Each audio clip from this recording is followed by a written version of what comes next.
Happy National Lager Day, everyone.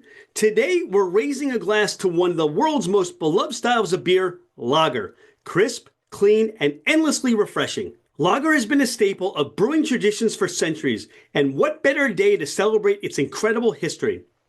The story of lager begins in the cool caves of Bavaria in the 15th century. Back then, brewers discovered that fermenting beer at cooler temperatures with bottom fermenting yeast created a cleaner, smoother brew.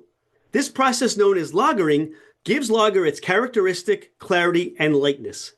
By the 19th century, technological advances like refrigeration and the invention of Pilsner in the Czech town of Pilsen catapulted lager into the global spotlight. Pilsner's golden hue and crisp flavor became the golden standard for lagers and a favorite of beer lovers everywhere. Today, lagers are brewed and enjoyed in countless varieties: pale, amber, dark, and beyond. Whether it's a classic German Helles, a bold Bock, or a craft brewer's creative twist, there's a lager for every palate. So, as we dive in today's episode, let's take a moment to toast the history and evolution of lagers. Cheers to National Lager Day and the brewers who've perfected this timeless tradition. Cheers!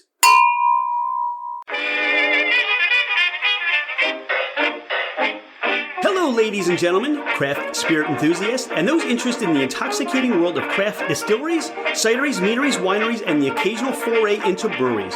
It's Rich Shane, and welcome to Fermented Adventure, the podcast, where we bring you the fascinating people that are making the mash, fermenting, distilling, bottling, pouring, and delivering to you some of the finest libations in the world. Before we get started, here are a few housekeeping items. Thank you for bringing the podcast into wherever you are and whatever you're doing. We truly are grateful that you have chosen to listen and make us part of your day. It would mean the world to us if you left a 5-star review.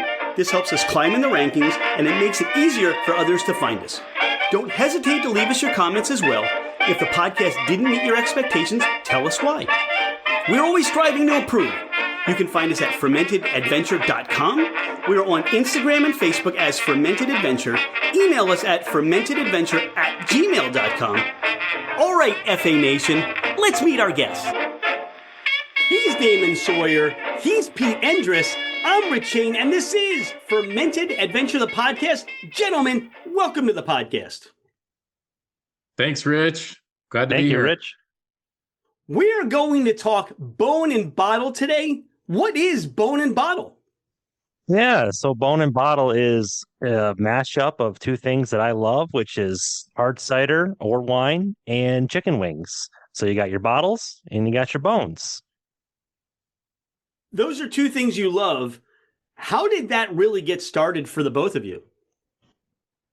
Well, I mean, obviously Pete's got his own thing, but for myself, just for reviewing cider and chicken wings, I came into cider in about 2014 and nobody knew what it was in my area at the time. So I just trying to bring awareness to cider, and it was kind of catching on a little bit, but I'm like, well, I need to find something to pair with it that people really care about, especially up in my area. And chicken wings was kind of that vessel to bring more eyes to it. And then it's like, well, how do I mash these two together into a logo or a design? And one late night with a couple friends, we were brainstorming and came up with the logo that I have, which is an apple skull and then a bottle and a chicken wing behind it, kind of like a skull and crossbones, and then bone and bottle reviews. So, and it's carried on to this day. Now, Pete, Damin said you got your thing. What would that be? So, I run a cidery here in the seacoast of New Hampshire, and a small farm that's associated with it. We've got a small orchard and a cidery with a tasting room here. So with both of you, cider really is a passion. It's something you've come into. Damin, you said 2014. And for you, Pete, when did that cider bug kind of connect for you? Well, it's sort of there's a long answer to that. I'm going to try to keep it short, Rich, but we can dig into it more if you'd like to. But I grew up in apple country in western New York, a little town called Sodus. I grew up on an apple farm. There are apple farms all around me. So, and my dad still runs the farm that I grew up on. So apples are in my blood. You know, I'll admit I didn't really hit the cider bug until later in life. In my early 30s, I sort of discovered what cider could be. when I was a kid, like, before I was of drinking age, I'd figured out what woodchuck was, right? And other sweet ciders. And then I sort of gradually found what dry ciders could be. And I kind of fell in love with them.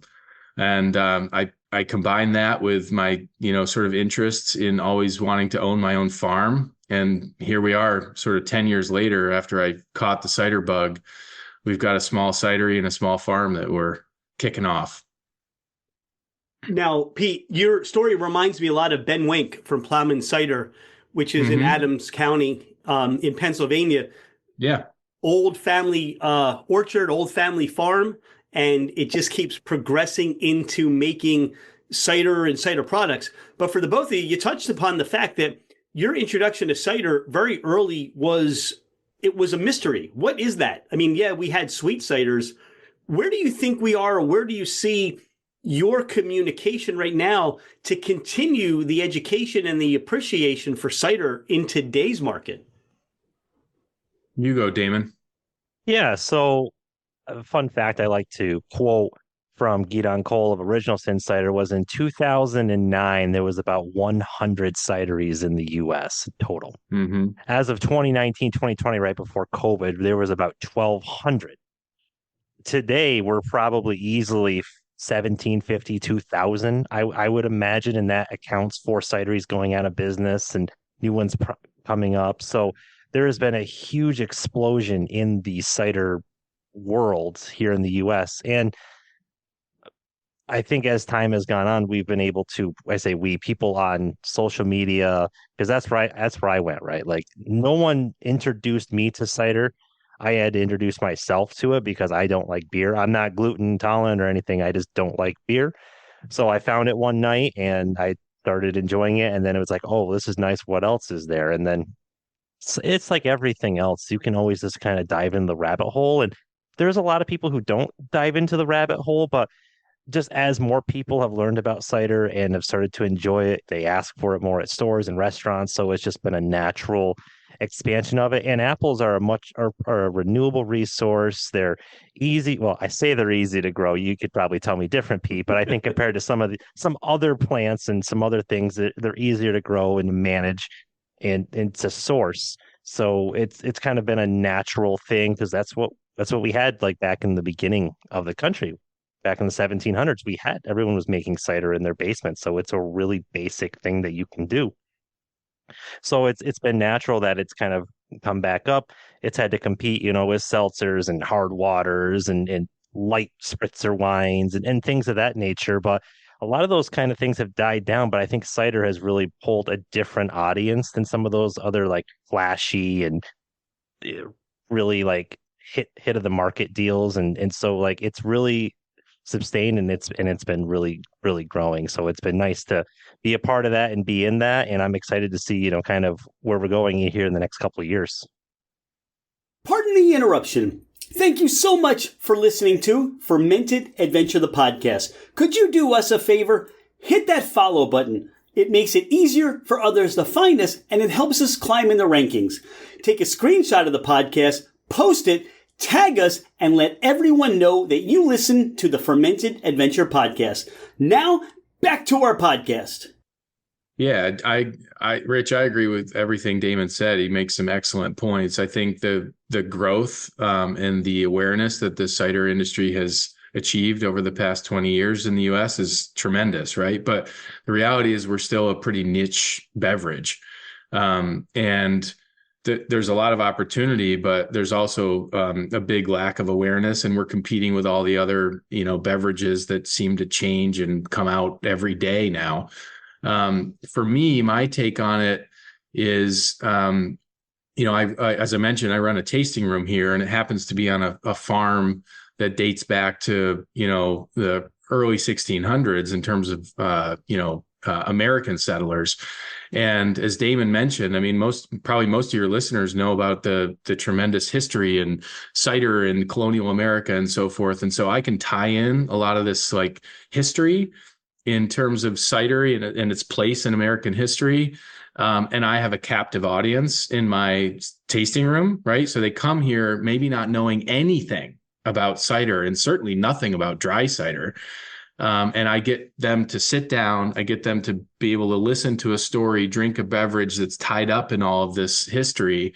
And when they open their mouth and their palate and their ears a little bit, it's a game changer for them. That's what I've experienced here.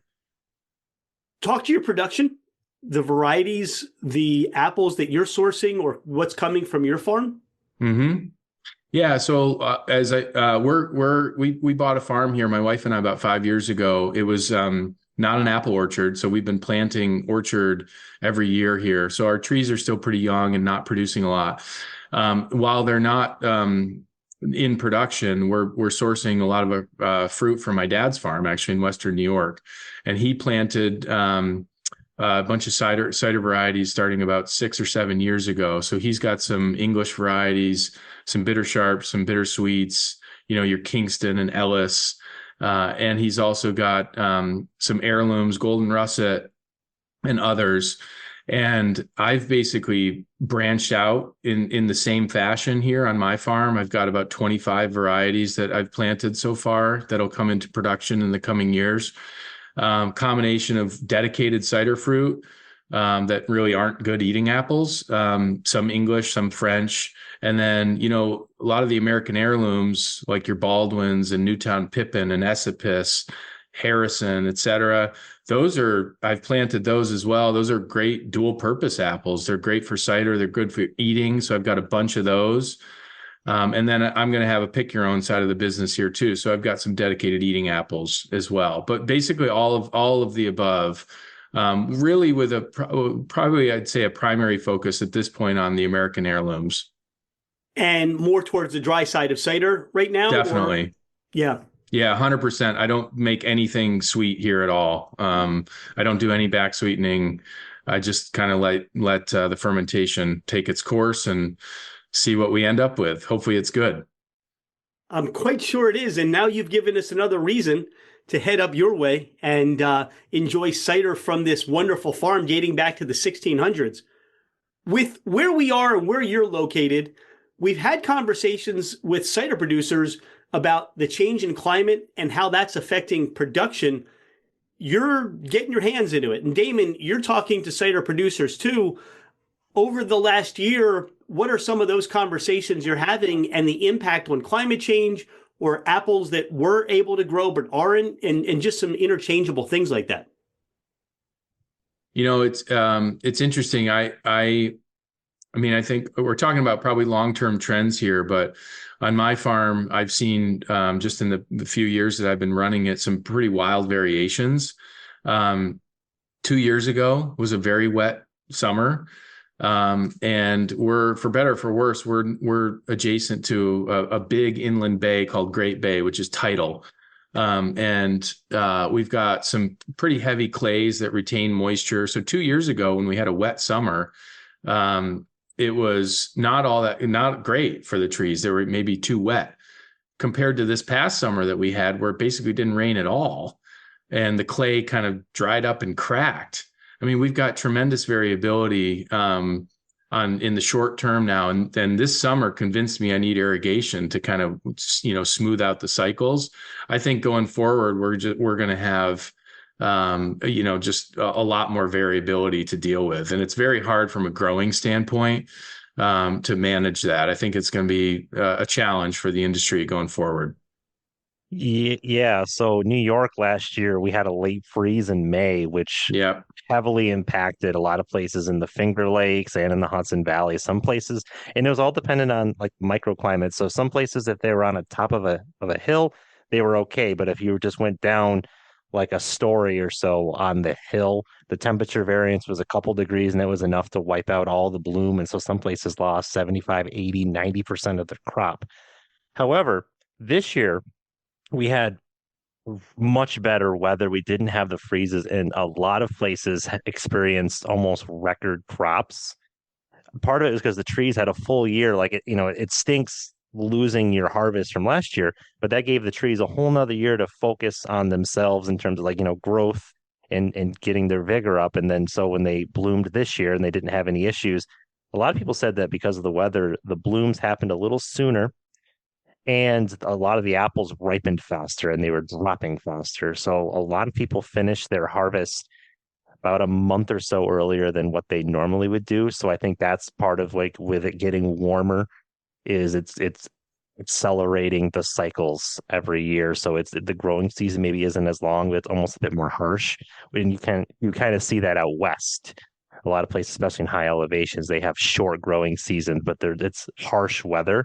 So it really does it changes the apples too as well. That's another thing as well we can talk about. I have friends down in SoCal. They dry farm because it's not even orchards. It's just wild apples at like 10,000 feet. They're not irrigated. They're naturally at like 9.5% alcohol when because they're just so full of sugar. It's like growing a hot pepper. They're starved of nutrients and it just changes the complexity. You can grow an apple like a Newtown Pippin here in New York and in SoCal, and you wouldn't even know it's the same apple. So I think we're gonna see maybe some of the styles of apples that people know and they might have an idea how they're supposed to taste here in the Northeast. It may shift towards how they taste in other parts of the country going forward with how the growing seasons are being affected by the change in weather. So for you, Pete, and talking about all the seasons and growing seasons, how are pollinators? How is the bee population working within your orchard or Damin in your area? Some of these orchards that you're speaking to, some of the cider producers. There's a great documentary called Pollinators, and it really talks about how farming and these pesticides and all the things that go into it, how that affects the bee population, but more importantly, how it affects what you're going to have as far as yield and the fruits you're going to get through pollination. Yeah, I mean, if you're an orchardist or grower, pollination is key. I work with a local beekeeper here. It's a nice mutual relationship. He farms out his bees to different places because he doesn't have the property to really manage them. And obviously, the farms need the pollination, so it's a win-win. And so far, that's worked really well. We haven't had any issues here. But one thing about our farm is we're certified organic here. That's not to say that all organic materials that we could use are not toxic to bees. Some of them are actually, and management of the orchard pests and preservation of the beneficials like honeybees can sometimes be in conflict. And that's really challenging. And so we've been working through some of those issues here. I will say I grew up, I've got an orchard background, but it's not certified organic. And so the organic practices here, which are really required by the easement on our property, are a challenge and a learning opportunity for me, but have been difficult to navigate for sure. And but back to your question, from a pollination standpoint, we're fortunate here. We haven't had any issues really thus far. Yeah, I've spoken to many orchardists who have same situation as you in terms of they bring in local beekeepers and it's a mutual beneficial relationship. You know, they get the honey, they sell the honey at the orchards, whatever, in the next spring, and so it works out really well. And I went to one orchard, Archibald's in Bowmansville, Ontario, and I was there during the bloom in May, and they had bees from a local keeper, but there was so many butterflies and there's a lot of other insects as well. And he had said that Fred had said, this is the most that we've seen in quite a while, just because of the way that the weather had been. But in terms of like organic, I'm familiar with a number of people, especially here in New York, that do biodynamic, which is basically no toxic anything, no sprays. It's all like they like prune and they'll do stuff by like the things of the moon, the phases of the moon. They have sheep. They use sheep and animals to graze instead of even using anything electric in their orchards. It's quite the demanding process and very laborious, but they say that that's their process, and they say it makes great cider. And there's some places like Redbird, Eves does it too a little bit. So there, and if you go out in nature, there's a lot of trees that are just out there in the middle of nowhere, no human intervention at all, and they're doing well. So it's kind of a survival of the fittest at that point, but you got to try to find trees and apples that can survive in that kind of environment. And that's something we've been seeing a number of years. They've been creating hybrids that have taken the best properties of different apples, like we've seen from the University of Minnesota and other places. And I think but it's important that we get apples like that because of like we talked about with the weather. So everything is just changing. And if you can find apples that are hardy and are disease resistant, they maybe don't need as much, treatment on a daily basis. That's going to be the way forward. And maybe some of these apples that we enjoy, maybe 5, 10 years from now, we're not going to see them just because of the processes that we have to do to run the orchards. So it's all just a very changing landscape. Yeah, I mean, you talk about the changing landscape. I think for those of the three of us that appreciate cider, it's very important now to have this conversation about the health of the cidery, the health of the industry, because what's going to happen is better cider is going to continue to come out of all this. And we as consumers, we get the benefit. Just elevating and increasing the quality, the consistency, that's part of the conversation. And I think when you see stuff that's going on with the awareness of what's in our food system now, more people are going to want to come to, Pete's Orchard, Pete's Cidery, which I don't think we've thrown in the name of your cidery yet, Pete. It's called Bird Dog Cider. Okay, Bird Dog Damin, you Cider. said it, but we didn't include it. So I don't want to slight that at all. People are going to be coming to Bird Dog because, all right, they understand the quality of what's going in the bottle, not something that's mass produced, that's back sweetened, that's adding things that they don't really need to put on a label. But we want to be healthy and we want to enjoy those finer things in life, and that's what you're providing. Yeah, I think there's a big market for that. There's a huge appreciation for it. Yeah, when you, like I said earlier, you sort of get people to the farm, you have a captive audience and you tell them about the history of the place, but also the practices that you're using to make your cider and so forth. It's just it all weaves together. And there's tremendous interest in it for sure. All right, cool things. We still haven't talked about chicken wings yet. Let's not forget the whole bones aspect of this conversation. And Pete, I don't want to leave you out here. Are you a fan of chicken wings as well, or is this all Damon's? I'm a huge fan of chicken wings, and I have to make a quick comment about like Damin, your approach here. I think is really cool because chicken wings are something that like everyone can relate to, right? Like who doesn't like chicken wings? Everyone likes chicken wings. And on the other hand, cider or maybe dry cider, right, is something that's not always relatable, right? So the combination of those two things I find is really interesting. So I'd love to hear you talk more about that, or if you've ever thought of it. Yeah, well, I guess you could say that I have to a degree because like I had mentioned earlier, the whole idea is the main thing is I'm bringing views and an audience to cider, and chicken wings have been kind of a vehicle to a mass follow. But the thing on the social medias, and Pete, you might know this, and Rich, if you do one thing and you deviate that from all, or you try to do multiple things, you kind of lose some of the people that you can capture where if you really focus on one thing. So I do find that when I post chicken wing things, I have a core audience that follows everything. But when I post chicken wings or cider, I bring in different people on those. But I've had conversations, like I've gone to bars that did carry more artisanal cider and they had good wings, and then I found that they had changed over to more commercial stuff, and it's like, hey, that's part of like, so on like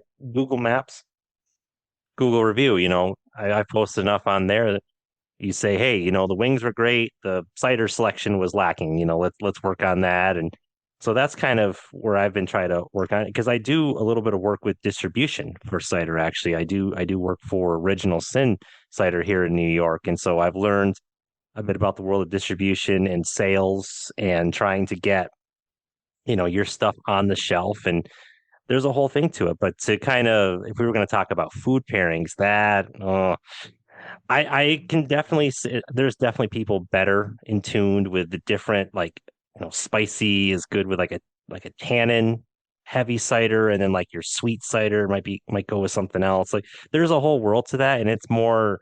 I'll think about that more at the time that I'm doing it. It doesn't really honestly like retain in my head. It's like, oh yeah, I'll try this like as I'm doing it. It's more I kind of wing it, I guess you could say, kind of deal. I was wondering where our first pun was going to come in, so thank you for bringing that. For me, I feel the same way as we've spoken about beer. It's not something that I gravitate towards. It's not a favorite of mine. It makes me feel bloated. It makes me feel sleepy. How many can I have? Cider for me, I don't know. Always, I find that when I'm drinking cider, I lose weight. I don't know what it is about that. I just find that I don't feel like there's any residual. And going to what you're saying, Pete, I mean, having these more dry ciders, it's really all the flavors you can pull out of that. There's what's being given to us by the apple and the fermentation process. But I have to say, I love a hopped cider while I'm eating things like chicken wings. That's to me, it's like that's the perfect pairing for me. Well, so that's a whole topic right there is hop cider. So I've spoken to a lot of beer people who don't like hop cider, and I've talking to cider people who don't like hop cider. Hop cider really tries to toe the line between the two, and there's not a lot of people who have gotten it right. I'm curious, Rich, like what's your favorite hop cider that you had, and maybe we can kind of discuss that. I don't drink a lot of hop ciders. I don't know if I'm sensitive to hops now because I didn't drink them for so long, but if I go to places, I'll usually skip the hop cider. But if I don't have to drive, then I will try them. But what people have told me is for beer drinkers, hop ciders can sometimes be too sweet. For cider drinkers, hop ciders tend to be too bitter. So I think a lot of it is they have a hard time balancing out maybe the blend of the cider. I feel like maybe they'll use a lower quality blend because they're adding these adjuncts, in this case hops, and maybe they're getting a good quality named hop like Cascade or Mosaic, but maybe it's not from the best source of hops. But if it's local, I mean that's a whole nother story. But I'm curious what you think of, like, what's your favorite hop cider that you've had, Rich? For me, and maybe it's just my taste profile, I get more floral out of the hop cider than I do the bitterness. I find that, like things like IPAs, that bitterness is off-putting to me in a beer. But the bitterness doesn't come out as heavy in a cider as it does the floral notes. And I think, again, the interplay between the apples and the flesh and all that's provided creates a balanced experience for me. I go back to Plowman. They made a hop cider before, and I'm remiss to name others in my head, but anytime I see that one on a tap list, I'm thinking that's a pour I want to have and I want to try it. I've not had that negative experience as many times unless they're trying to add some different flavors, unless they're trying to add some other fruits into maybe something that they want to make more complex than it really needs to be. Yeah.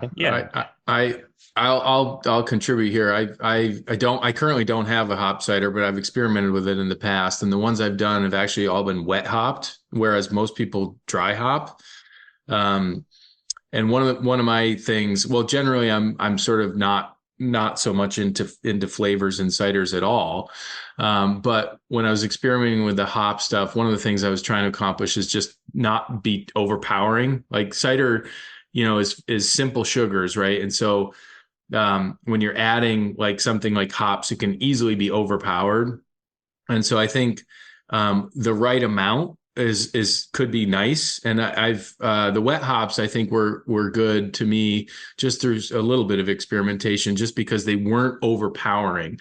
I basically put the actual hops in a mesh bag, dropped them in the cider, let them soak for, I don't know, about a week or so, and then pulled them out. And I found that was just a little bit of like hop flavor that came in there that was kind of the right amount, not overpowering.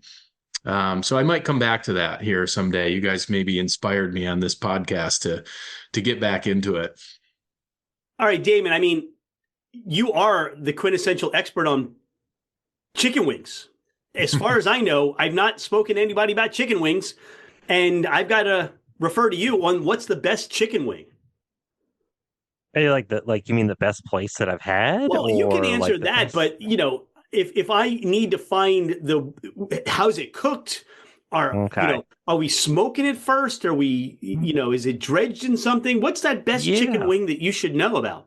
So the style that's best, and there's a place called J. Timothy's in Connecticut. They've been on one of Guy Fieri's shows multiple times. It's like one of the 10 best chicken wings in the country. So they have a what's called double baked. And I've had other places do the same thing. So they'll fry the wing, but not all the way. They'll fry it for like a few minutes, then they'll freeze it, and then they'll uh, fry it again. And what J Tim's does is they fry it, toss it, freeze it, then fry it again, and then retoss it. So they kind of go that extra step with tossing the wing twice in whatever sauce that they've done. And that just and I was impressed. Like I've had wings in 3 countries and I don't know, 10, 12 states. And there's a lot of good ones out there. And I'm not huge on like the big wings, the big jumbo wings, because most places can't cook them well enough. They can tend to be kind of soft and chewy. I want a good crispy wing, but still nice and juicy on the inside. And that's tough to get right for sure. But there's been a few places like the Ruck in Troy, New York. That's a place that I really enjoy. In Elmira, New York, it's called Elbow Room. They actually do the wings, and I actually had a similar style in Portland, Oregon. It was called the Spirit of 76. We went there during CiderCon this year. They had a big party with CINA, the Cider Institute of North America. And so they do the full wing. It's the actual wing and the flat and the drum connected. Most places don't do that. They'll separate them. And I think that's a controversial subject. Some people, because they'll get charged, but you're getting half the amount of wings on the plate, even though it's kind of the same amount.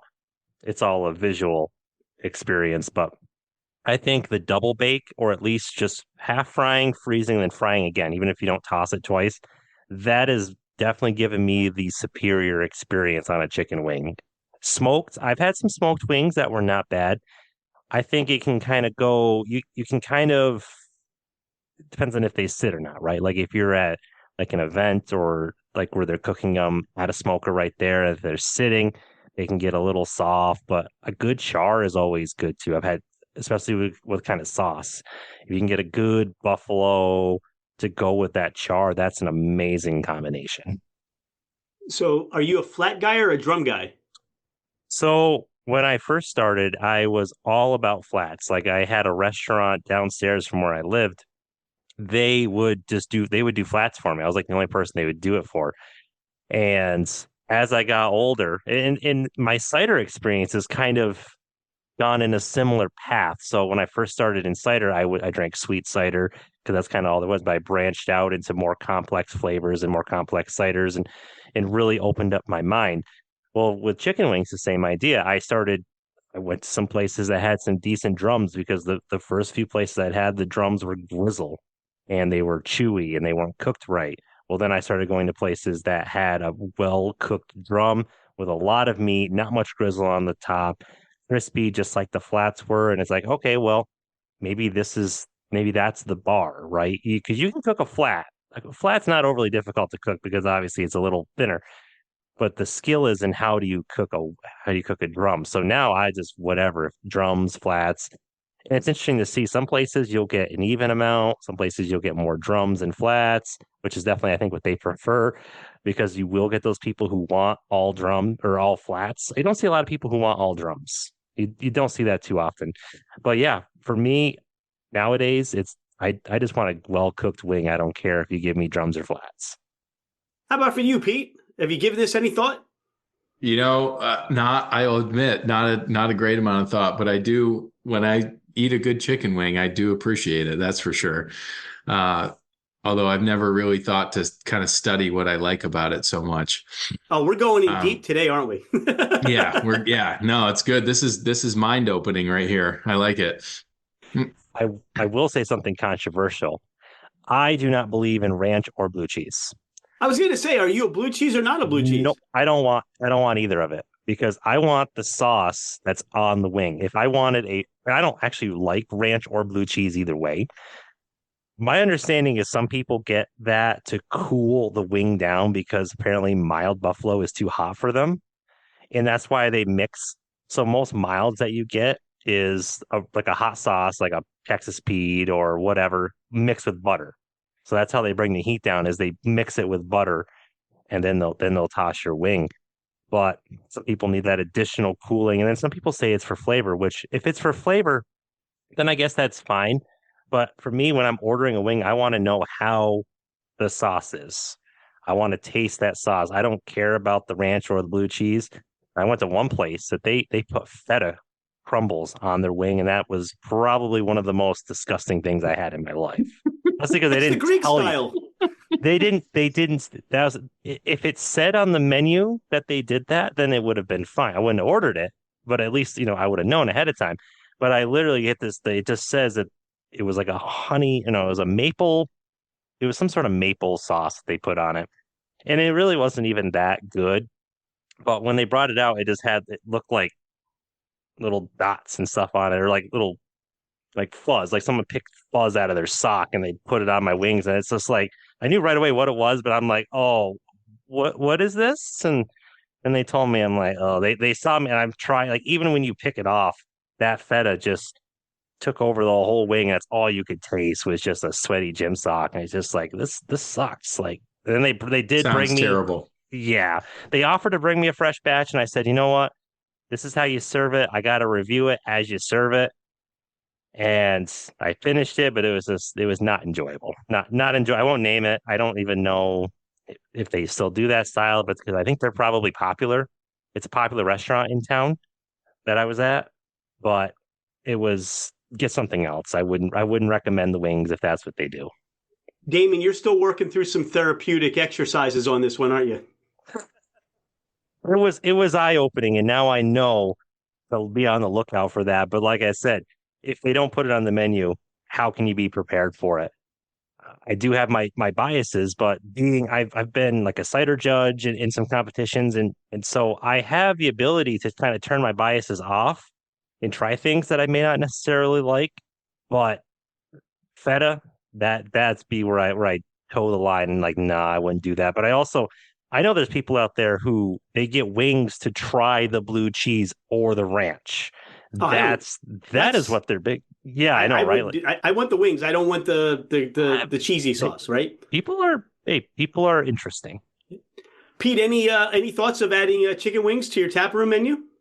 Uh, if I had a kitchen, that might be the first thing that we add, but we're pretty simple in our tasting room. We do some snacks, and this year was our first year, actually. We opened this fall. So we were kind of testing things out, and we'll try to branch out a little bit next year. But I'm trying to keep it pretty simple, to be honest, and not go too far into the food world. You can get I think Damin made the comment earlier about just trying to stay focused and do fewer things better. And that's kind of what we're about at our place. So trying to keep it focused on cider for the most part. Whoever that guy was who smoked that pig at your opening weekend. Yeah. Yeah, get him. That was good. So let's do a couple more of those. He's around very often, and he's a multi-talented guy. So he's hired. Now, when people come to the tap room, what expressions can they expect to be to sample to enjoy? The tasting room sits in a 1950s dairy barn that was in total disrepair when we bought this place, and we've renovated all of it. So it's about 4,000 square feet on the first floor, and half of it got turned into the cidery, where we're actually doing production, and the other half of it is the tasting room. And my thought for it, my sort of vision, really since I first walked into the place when it was just like, almost falling down, was sort of like a rustic lounge. It's a barn, right? So you got to keep it a barn and in that condition, but also like a little style, right? So like rustic chic is like one thing that popped into my mind. So we've got wood walls in keeping with the barn, but we've got some nice Victorian furniture and some copper tins, our ceilings. And so we've got some nice coziness with a little style that people can appreciate, hopefully, when they come in. And we do right now, all of my ciders are served in 750s. I do all bottle. We'll probably branch out into a little bit of draft at some point. In fact, I have one draft cider right now that's available locally to restaurants. But basically, we do all glass pours, flights, and you can buy a bottle if you want to and share it with your friend or your group or whatever. So it's a nice, cozy, like simple atmosphere where you can have some dry ciders and experience some community and friendship. All right, the next time we get together, we're doing this together in the cidery. We're getting some wings. If we can get that guy that's smoking the whole hog, and that sounds even just as good, if not better. We're doing this together. I think that would be a lot of fun. And you could take us through the pours. You could take us through the chicken wings, Damin, and your expressions and your opinions of things. Is there anything we haven't spoken about on the podcast? Anything you want the listeners to know about more about you or what you're doing? One of the things I really like to talk about and impress upon people as they're learning about cider is how, very much like wine, right? Year to year, the vintages change. And I've experienced that just in my short time in cider making. Damin, are you drinking a Country Gold right now? Oh, yeah. And this is bottled 2022. Bottled 2022. So he's got the 22 vintage. The 21 we've sold out of. Very different cider. It's a golden russet dominated blend that I make every year. So, it's different year to year. And one of the things that changed between 21 and 22 is I replaced the bittersweet in there from Yarlington Mill to Ellis Bitter. And the reason for that is because my dad lost all of his Yarlington Mill, which is a fabulous English bittersweet apple, to fire blight. It all just disappeared. So that was one big change, but also, I talked earlier about the wet conditions versus dry summer to summer. How that influences terroir and all these things. So, and also sugar content. I've had actually that wet summer that I've been referring to, took the alcohol content in that Country Gold blend from 9.6 down to below 8%. And that's just because of, lack of sunshine and conditions and so forth. So it's a long way to answer your question, Rich. I'm sorry. But I love to tell people about all of these things that influence the beverage that's in their hand, right? And because it's not like we can just fabricate the same thing year after year. And in fact, that's part of the experience, right? You have to understand that what you're drinking is sort of like a moment in time. I really like to talk about that. When you spoke about that, Pete, the other thing that comes to mind too is the single varietals and the growth of single varietals, because I think a lot of people, when we go back in time in ciders, they became more blended originally because they wanted to try to balance flavors and the consistency. You go into the single varietals, you're getting what you're getting year after year, but it could be totally different on the spectrum. And totally. What you're making in Portland, what you're making in Oregon, could be different than what you're getting in New Hampshire, in Maine, in New York, in Virginia, but it's the same apple. You talk about SoCal, and they're utilizing that same apple, but you open up a bottle and you put them side by side. You would look at this and go, "That's not the same apple." So I think the continued development of the single varietal, and I think for cider drinkers, that's where I equate that Chardonnay idea, that Pinot Noir, that I'm drinking one grape. That's all I want in my glass, so I really get the full personality of what I'm drinking. That I'm just drinking that one apple, and I get to enjoy that. Yeah, Rich, I think you're spot on there. I actually think, and Damin, I'm curious if you're seeing this, but I think that there is a growing appreciation, and maybe, although the data, I'm not sure out there on this yet, but maybe even a greater volume or frequency of single varietals in cider at this point. It's certainly something that I want to do more of, right? In fact, this year, I mean, I've I've done close to a single varietal Kingston Black, not 100% because I didn't have enough of it. But this year, I've done my first bigger batch of single varietal Porter's Perfection, a great bitter sharp apple. And I want to bring that into the tasting room. It won't be for a couple years, but as an introduction for people of like, really, okay, this is one fruit, right? This is the expression of that fruit from this year, and here's how it tastes. And we can do lots of that going forward from this farm, all in sort of small batches. And I think that's a huge opportunity just to, introduce people to cider and what it can be.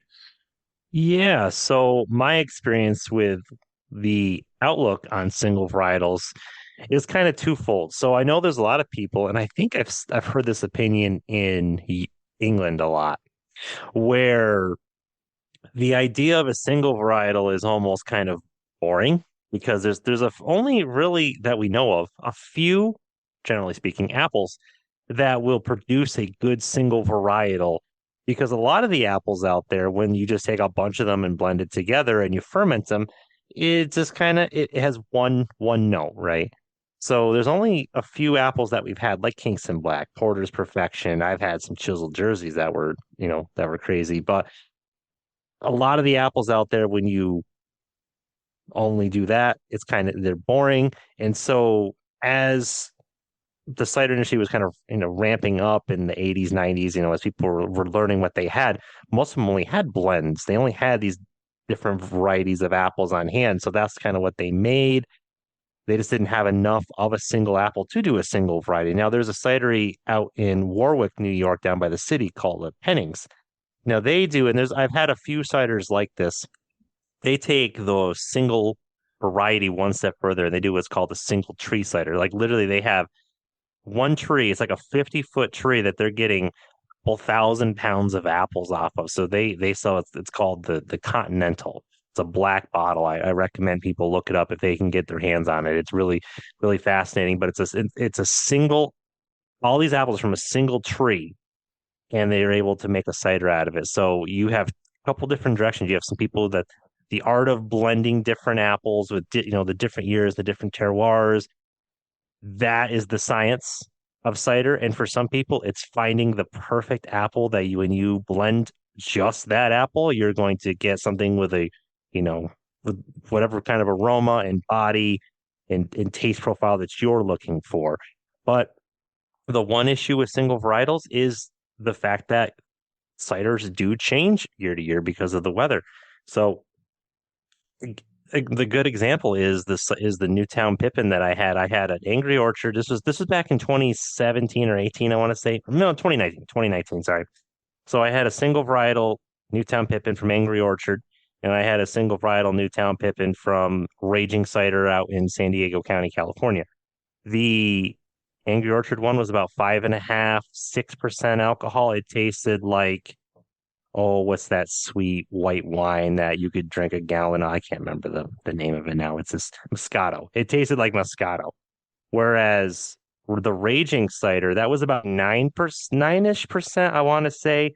And my tasting notes were it was a dirty, earthy, like grungy, emo loving uncle that like lives in a single wide off the beaten path. It is just one of those absolutely just out there drinks that just went 9 rounds on your taste buds. But it's the same apple. It's just the growing conditions are somewhat different.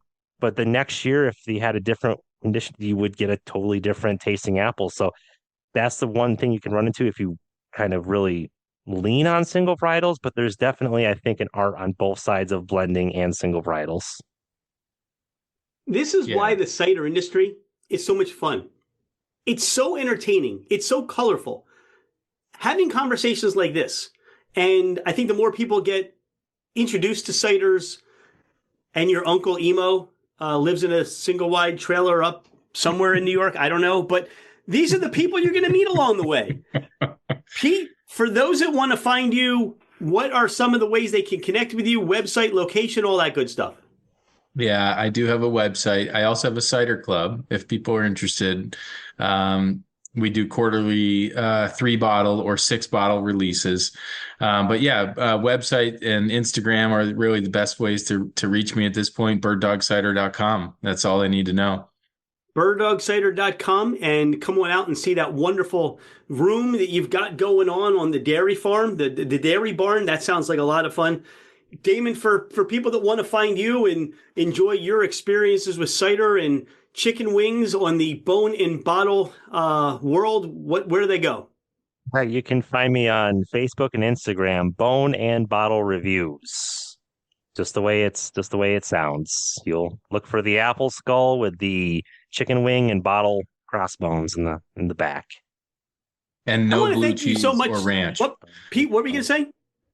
I said it, and no blue cheese or ranch next to that Leave logo. that at the door. I want to thank you both for your time tonight. Thanks for being a friend of Fermented Adventure. Again, we're going to get together. We're going to eat some chicken wings. We're going to enjoy cider together. And anybody that brings any blue cheese ranch or feta, they're not part of the group. So they can stay outside. Thank you, Rich. Thank you. Cheers. It's been a pleasure. Cheers. Cheers.